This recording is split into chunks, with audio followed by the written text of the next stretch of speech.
Libra, kumusta po kayong lahat? So yan Libra, maraming salamat po sa walang sawang pagsubaybay sa ating pong mga reading, and kung ikaw ay bago pa lang sa ating channel, mag-subscribe na po kayo, then i-click mo na rin yung ating notification bell para lagi kang updated sa ating mga bagong upload. Okay, so ayan guys, sa mga interested naman sa ating private reading, nasa description box below lang po yung link. Message lang po kayo guys, then papalaw na rin po sa ating Facebook page. Okay, so tignan natin, Libra, Sun, Moon, Rising, and Venus sign, ganap sa inyo ngayon. So by the way guys, ang reading natin ay timeless. So kung kailan mo man siya guys mapanood, is possible na makaresonate ka pa rin. Okay? Tignan natin. Libra, Sun, Moon, Rising, and Venus sign. Okay, wait lang po.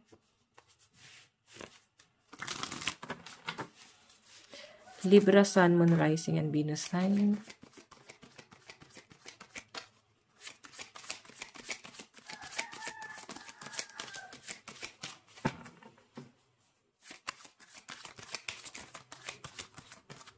Oops.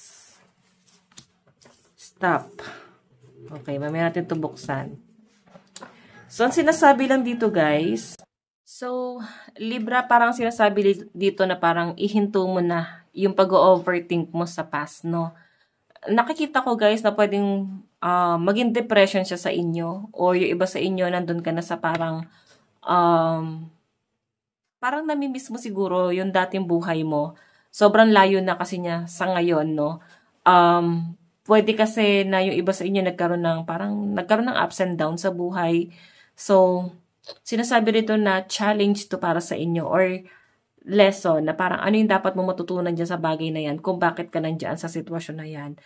Normal na isipin mo kung ano yung nangyari sa isa past, kasi para mas ma-appreciate mo. Kasi before siguro, hindi nyo guys masyado na-appreciate, baka naging ungrateful ka, Libra, no?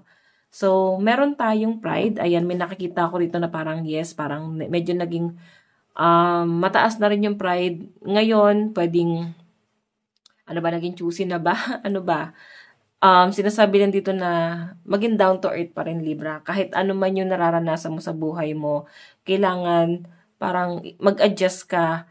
Ang sinasabi kasi sa akin dito, Libra, na parang hindi mo kailangan i-adapt kung ano yung naging buhay mo, kung naging marangyaman, tapos naging sensitive ka sa ibang tao na parang pinapakitaan mo ng ano ba, medyo naging choosy.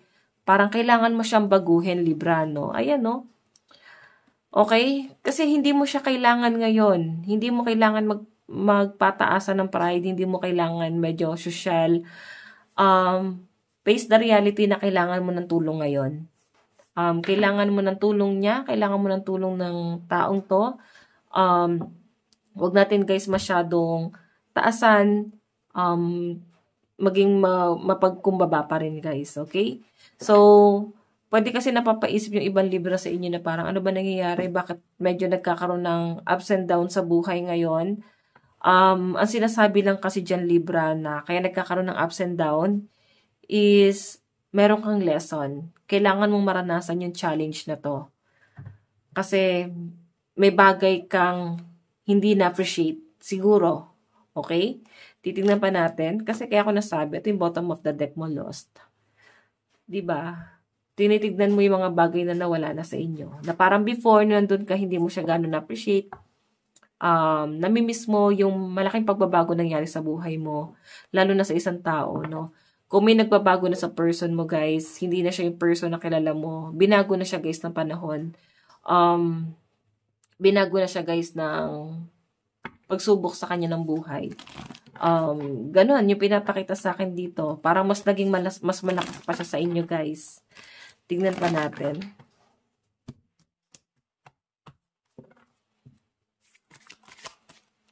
Meron tayong natural disaster, risk, frustration, and survive. Ayan, no, nasa survival mode yung ibang Libra ngayon, no. Ayan, guys, Libra, Sun, Moon, Rising, and Venus sign. Ang sinasabi lang dito na ihanda mo yung sarili mo kasi merong malaking pagbabago mangyayari talaga sa buhay mo sa mga susunod na mga araw or buwan or maybe next year. Diba? Blessing. Mas ma-appreciate mo yung family mo dito, Libra. mas ma-appreciate mo na rin guys yung bawat 5 centavo na kinikita mo. Ganon yung nakikita ko rito. Malaking pagbabago talaga yung mangyari sa inyo na parang hindi mo natitignan kung ano yung hadlang. And Libra, sa mga kaibigan mo, kailangan mo pa rin harapin yung mga friends mo, kailangan mo pa rin tignan kung ano yung mga naitulong nila sa inyo guys, no? Hindi para talikuran. Tignan pa natin Libra. Libra, Sun, Moon, Rising, and Venus sign.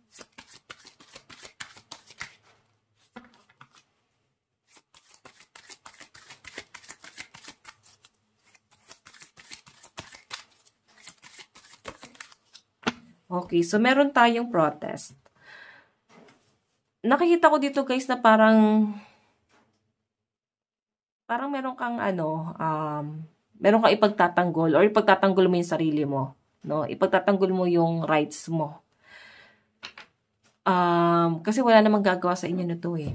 Ganun yung pinapakita sa akin. So parang namumuhay mag-isa yung mga Libra dito. Lumalaban ka mag-isa na parang eto, pagsubok mo mismo, individual, no? Hindi kasali ang ibang tao. Nakikita ko lang guys na parang hindi mo kaya ng nag-isa, kailangan mo pa rin guys ng taong tutulong or sasandalan sa problemang kakaharapin mo dito. Ito yung tinuturo sa inyo guys ng buhay, no? Ito yung tinuturo sa inyo ngayon ng universe na binibigay sa inyo to or ibibigay sa inyo to kasi meron siyang gustong patunayan or meron siyang gustong makita kung ano yung kaya mong patunayan para sa sarili mo. Okay, so tignan pa natin Libra pagdating naman sa love life mo.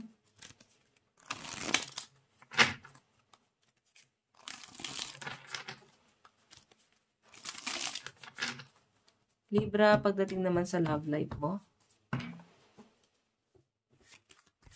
Libra, Sun, Moon, Rising, and Venus sign.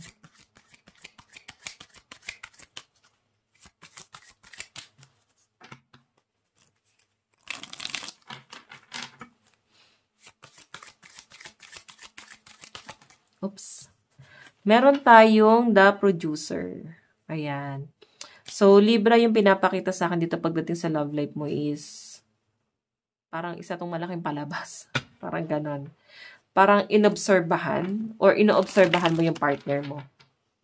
Tinitignan mo lang kung ano yung parang pagbabago sa kanya ngayon sa kabila ng pinagdadaanan mong problema ngayon. Kung paano kanya guys kayang tulungan. Okay? Kung paano ka guys kayang panindigan ng partner mo, kung tatanggapin ka pa rin ba sa kabila ng pinagdaanan mo sa buhay. Nakikita ko naman guys na kayang tanggapin, no? Tanggap ka ng partner mo, pero kasi siguro meron ka kailangan baguhin Libra sa personality mo, na yun mismo yung nahihirapan siyang pakisamahan sa inyo guys, no? Tignan pa natin. So, pwede rin naman guys, ganun din ikaw sa partner mo, nahihirapan ka rin pakisamahan siya. Meron tayong red flag. Ay, no? Parehas kayo, guys. Nagiging red flag dito. And isa pa rito, guys, moon. The moon kasi, guys, is parang may nilihim, may tinatago, pwede nagtatago, pwede ng ghost, pwede naman, guys, na nagsisinungaling, no? Ganon. Pwede nagsisinungaling sa inyong partner mo or nagsinungaling na kayo sa isa't isa. Pwedeng parehas kayo. Meron kayong tinago. Kasi parehas kayong red flag dito, guys, no? Etong relasyon na to, guys, hindi daw siya, guys, nagmamature. Hindi siya nagmamature. Tingnan pa natin. Meron tayong fresh meat. Okay. Kumbaga, etong relasyon na to, guys, hilaw pa daw to. Hindi pa siya, guys, nagmamature. Kagaya nga nasabi ko, guys, parang hindi pa ready na mag-commit or hindi pa kaya na pumasok sa higher commitment. Or kung magjowa kayo, hindi pa niya ikaw kayang panindigan, hindi niya pa kayang para magsama talaga kayo totally. Tingnan pa natin, guys. Meron tayong blindsided. Okay. Alam niyo guys, parang inoobserbahan ka lang ng partner mo, pero parang tinatandaan niya yung mga masasakit na nagawa mo daw sa kanya or nasabi mo sa kanya. Kung may mga nasusumbat ka sa kanya, Libra. O pwede naman guys, ikaw to. Pwede nyo naman guys i-reverse, no? May hingi ng sorry. Pwedeng hindi kayo okay ngayon ng partner mo. Ayan, no? Pwedeng no contact to guys, no? Nakikita ko dito na parang may hingi ng tawad dito. Pwedeng ikaw or siya. Tingnan natin ano yung gusto sabihin sa inyo ng partner mo. Or ng person mo, Libra. Meron tayong I don't react when people mention you, di ba? Hindi niya alam kung paano niya ito kwento eh. Hindi niya alam kung paano yung sasabihin niya. Kasi no contact nga kayo. Meron tayong I feel you leaving me behind. So, nararamdaman niya guys yung unti-unting pagtalikod mo, Libra. Oo. Nararamdaman niya na parang nagiging cold ka na sa kanya. So, pwedeng paninindigan mo na eh. Kasi napapagod ka na rin siguro sa ganitong setup. Okay, advice. Advice. Meron tayong be humble. Kagaya na sabi ko kanina, guys, parang hindi mo na nakikita kung saan ka nang galing. Medyo, ano ba, lumalaki yung ulo mo? Or, nakontento ka na kasi sa buhay na meron ka. Parang hinayaan mo na hanggang doon na lang. Kaya ang sabi rito guys is maging humble ka pa rin, maging down to earth ka pa rin kung ano man yung success na tinatamasa mo. So, nire-remind ka dito ni universe guys, no? Na hindi permanente. Kaya, possible na magkaroon ng ups and downs sa buhay kasi hindi permanente yung paparating eh. Or ibinibigay sa inyo guys, no? Hindi siya permanente. Pwedeng bawiin. So, kaya sinasabi guys, maging humble ka para ibigay sa inyo guys permanent ni universe, no? So, ayan, Libra, ito lang po ang inyong reading. Maraming salamat po. God bless and love you all. Bye-bye po.